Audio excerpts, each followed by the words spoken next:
Depuis 70 ans, on nous raconte une histoire bien simple. La reine Elisabeth II se montrait très sélective avec ses bijoux. Certaines pièces lui convenaient, d'autres non, car trop vieillottes ou chargées d'émotions. Et si je vous disais que les raisons étaient bien plus calculées derrière ses choix ? Que ces décisions n'avaient absolument rien de personnel, mais qu'elles répondaient en réalité à une stratégie beaucoup plus profonde. Laissez-moi vous proposer aujourd'hui un tout autre regard sur l'histoire. Pourquoi ces magnifiques trésors sont restés si longtemps dans l'ombre? Car en analysant de près la récurrence de ces apparitions, le timing et la politique derrière ces pièces, un schéma fascinant apparaît. Il ne s'agit pas d'une simple femme choisissant ses parures du jour, c'est une monarque qui orchestre minutieusement le langage visuel du pouvoir suprême. Commençons d'ailleurs par l'exemple le plus révélateur de tous, le sautoir en diamant de la reine Marie, des joyaux hors normes. C'étaient les trésors rescapés de la grande duchesse Vladimir de Russie, sortis clandestinement de Russie dans des valises par un ami déguisé en ouvrier quand le monde s'est effondré en 1917. La grande duchesse a fui Saint-Pétersbourg, mais ses joyaux sont restés cachés dans sa chambre au palais Vladimir. Lors d'une opération risquée, Bertie Stopford s'est introduit dans le palais déguisé en ouvrier pour exfiltrer les trésors dans de simples sacs de voyage. Quand la reine Marie les a rachetés pour en faire un somptueux collier. En 1928, le résultat s'est révélé grandiose. Une pièce modulable, fidèle à l'amour du grandiose propre à Mary. Il se portait en long sautoir, se divisait en colliers courts ou devenait même des bracelets. Elle le portait sans cesse, souvent associé à ses diadèmes les plus imposants, pour incarner ce style royal si intimidant qu'elle maîtrisait. Pourtant, Elisabeth II ne l'a jamais arboré en collier, pas une fois. L'explication officielle était simple. Les longs colliers l'agaçaient car il traînait dans la soupe. Mais réfléchissez un instant. Elisabeth II supportait des diadèmes extrêmement lourds pendant des heures sans broncher. Et elle ajustait avec une précision chirurgicale les perles interchangeables du diadème Vladimir. Devons-nous vraiment croire qu'elle ne pouvait pas gérer un simple collier? La véritable explication cache en réalité une logique diplomatique bien plus fine. C'étaient des diamants impériaux russes et la reine est montée sur le trône en pleine guerre froide. Chaque apparition publique était disséquée. Chaque symbole analysé au millimètre. Arborer les joyaux rescapés des Romanov aurait pu envoyer un message politique fâcheux alors que Londres gérait des relations complexes avec l'Union soviétique de l'époque. Ce même schéma se répète pour d'autres pièces chargées d'un poids politique. Prenons l'exemple du collier de rubis Baring qu'Elisabeth II a acquis elle-même en 1964. Ce n'était ni un héritage ni un cadeau, mais un achat hautement stratégique aux enchères. Le collier arborait 3 pendentifs ornés de rubis taille plate, qui provenaient d'anciennes boucles d'oreilles transformées pour l'occasion. Pour la reine, ce n'était pas juste un bel objet, c'était un outil de travail indispensable. Durant les années 60, elle manquait d'un grand collier de rubis pour les cérémonies, car les rubis de la couronne appartenaient encore à la reine-mère. Mais le plus fascinant reste à venir. Après avoir servi de pièce maîtresse lors de ses visites en Allemagne et aux États-Unis, ce bijou a lui aussi disparu des radars. Contrairement aux grands héritages, c'était son propre achat, son choix personnel. Pourtant, même cette acquisition pratique a fini par être retirée, simplement remplacée par de meilleures pièces. Ou son origine d'enchère le rendait-elle moins adapté à l'image moderne de la monarchie? Les questions de sécurité et d'assurance ont aussi joué un rôle crucial, un aspect rarement évoqué. Voyez les Granny Chips Cullinan 3 et 4. Ces diamants pesant plus de 150 carats au total. Ils représentent une valeur presque inestimable. Le diamant Cullinan fut découvert en Afrique du Sud en 1905, un monstre brut de 3106. Carats de diamant brut bleu-blanc. Il reste le plus grand diamant brut de qualité gemme jamais découvert. Si les deux plus grosses pierres ornent le sceptre et la couronne d'apparat, ces fragments plus petits ont une histoire bien différente. La reine Marie, ignorant royalement tout minimalisme, les portait absolument partout, épinglés sur son corsage ou même fixés sur sa tiare d'Élie Durbar. Mais quand Elisabeth II en hérite en 1953, elle se montre bien plus prudente. L'explication officielle évoque leur poids et leur inconfort moderne. Mais pensez au risque de sécurité. À une époque d'instabilité mondiale et de réseaux criminels ultra sophistiqués, porter des joyaux si reconnaissables et précieux. Un vrai cauchemar. Leurs apparitions se firent extrêmement rares, ce qui rendait chaque rare apparition publique d'autant plus spectaculaire. L'une de leurs plus grandes sorties eut lieu en 1958 aux Pays-Bas. Clin d'œil touchant à l'histoire, la reine porta la broche pour visiter l'atelier Acher à Amsterdam. Elle détacha la broche pour la tendre directement à Louis Acher, le neveu de l'artisan qui avait taillé la pierre originale 50 ans plus tôt, à 84 ans. Il fut profondément ému de voir la reine rapporter ses diamants chez lui. Après cela, ils disparurent, ne réapparaissant que pour de rares expositions ou portraits. Puis arriva 2012. Pour fêter son jubilé de diamants, la reine se rendit à la cathédrale Saint-Paul. Et là, sur sa tenue, brillaient les fameux Granny Chips. Un véritable coup de maître. Je règne depuis 60 ans. Que d'arborer ainsi les diamants les plus impressionnants de la planète. Mais l'affaire la plus révélatrice concerne sans doute la collection Greville. Quand Dame Margaret Greville meurt en 1942, elle lègue son incroyable collection de bijoux à la reine-mère dans une malle noire devenue légendaire. Parmi ces trésors se trouvait le diadème Kokochnik en émeraude Greville, orné d'une colossale émeraude centrale de 93,70 carats durant 76 ans. Ce chef-d'œuvre est resté totalement secret.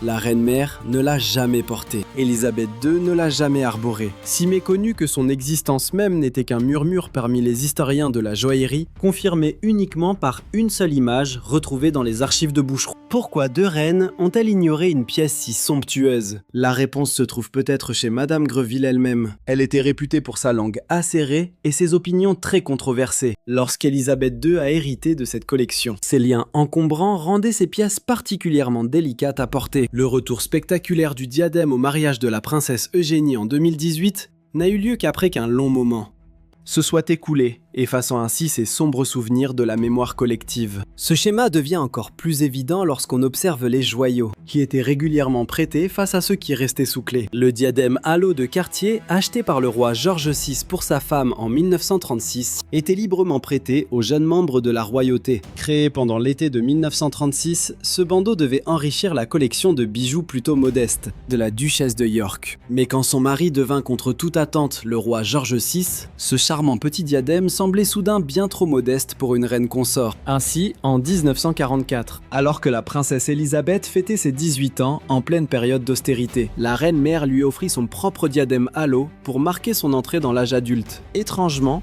la future reine Elisabeth II ne fut jamais prise en photo portant son cadeau d'anniversaire. À la place, il devint une sorte de couronne itinérante pour les jeunes femmes de la famille. La princesse Margaret l'a porté au couronnement d'Elisabeth Anne dans les années 70, et Catherine l'a choisi pour le jour de son mariage. Ce bijou n'avait aucun passé obscur, aucun bagage politique. Il pouvait circuler sans aucun risque. Mais comparez cela au diadème d'Élie d'Urbar, créé pour la cérémonie de 1911 proclamant George V et la reine Marie empereur et impératrice des Indes. C'était le grand chef-d'œuvre de la reine Marie que le roi George V décrivait comme son plus beau diadème. Elle fit démonter son diadème à boucle Boucheron pour faire réassembler tous les diamants en une parure digne d'une impératrice. Pourtant, après une seule apparition de la reine-mère, en Afrique du Sud en 1947, il a pratiquement disparu. Élisabeth II ne l'a jamais porté en public, et même quand elle l'a prêté à Camilla. Il n'est apparu qu'une fois avant de retourner au coffre.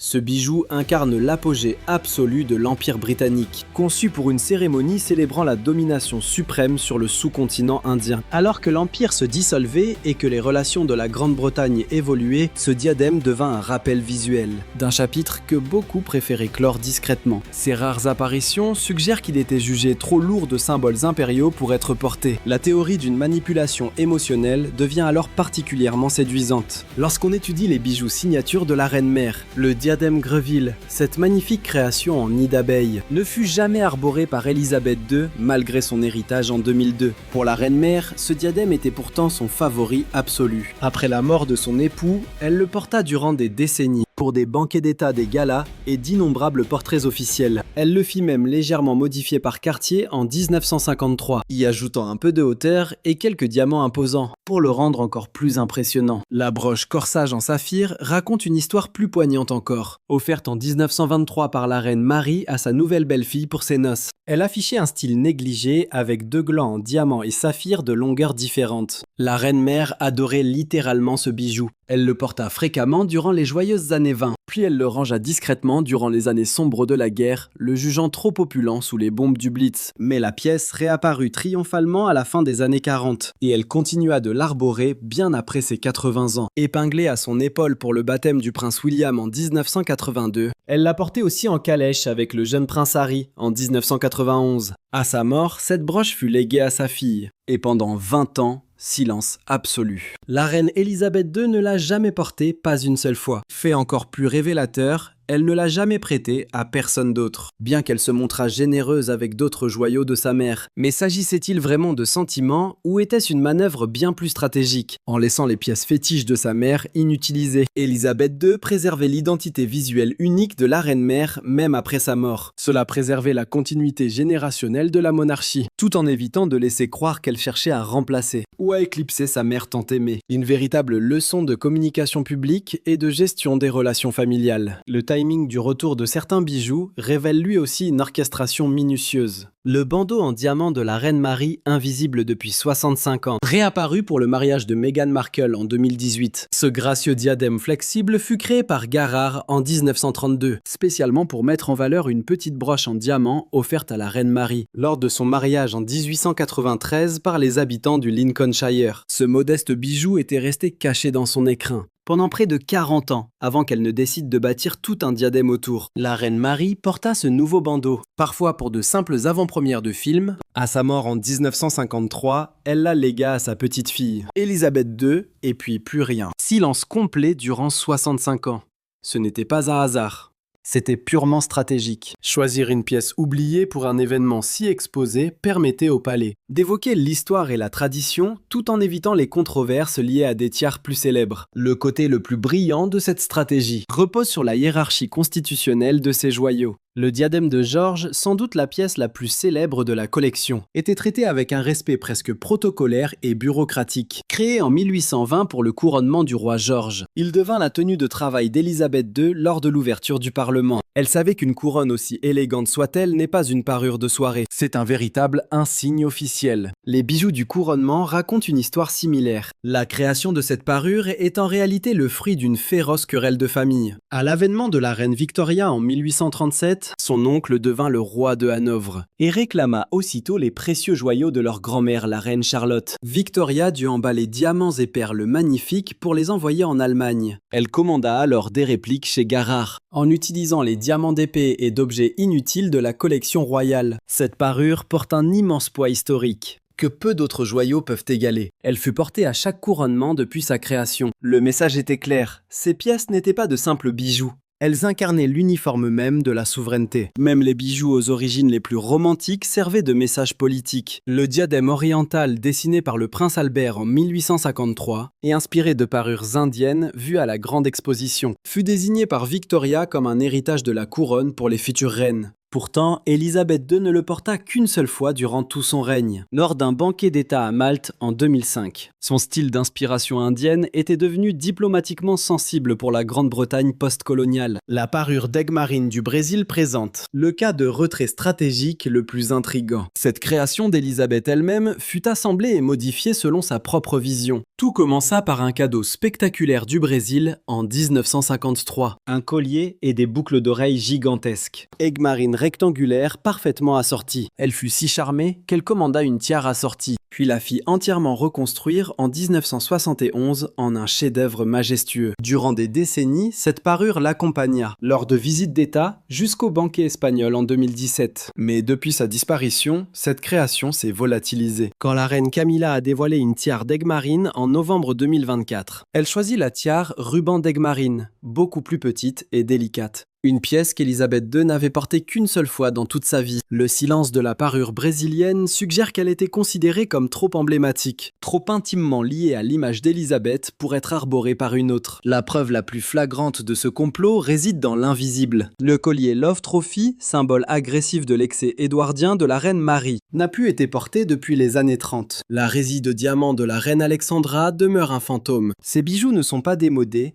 ils sont politiquement gênants, incarnant des époques de la monarchie que les souverains modernes préfèrent oublier. Même les pièces les plus souvent partagées révèlent une sélection méticuleuse. Le parcours du diadème fleur de lotus de Margaret à Catherine n'était pas un hasard. C'était une stratégie délibérée pour maintenir ces pièces, visibles tout en préservant leur héritage royal. Lorsqu'il est apparu sur Catherine en 2013, cela a créé exactement le récit de continuité que le palais voulait projeter. Alors que Camilla et la princesse de Galles commencent à explorer ses collections, nous ne découvrons pas de simples choix de mode. C'est le nouveau chapitre d'une stratégie bien rodée. Le retour du diadème des filles de Grande-Bretagne et d'Irlande grâce à Camilla. En octobre 2023 marque la fin du deuil pour la collection royale. Son choix du diadème oriental circlé pour Catherine, lors du banquet d'État allemand, montre que les règles strictes de l'ère élisabéthaine évoluent enfin. Le véritable complot n'était pas de cacher ces joyaux, c'est que nous n'avions jamais compris à quel point leur usage était stratégique, et à quel point ils façonnaient avec brio l'histoire même de la monarchie moderne. Chaque disparition était calculée, chaque retour minutieusement orchestré. Un silence tout aussi lourd de sens que l'éclat des deuils. Si vous trouvez ces révélations aussi fascinantes que moi, un petit j'aime et un abonnement à la chaîne m'aideraient énormément à soutenir ce projet. Cela m'aide à continuer d'explorer. Ces secrets bien gardés et croyez-moi, il reste tant de mystères à découvrir.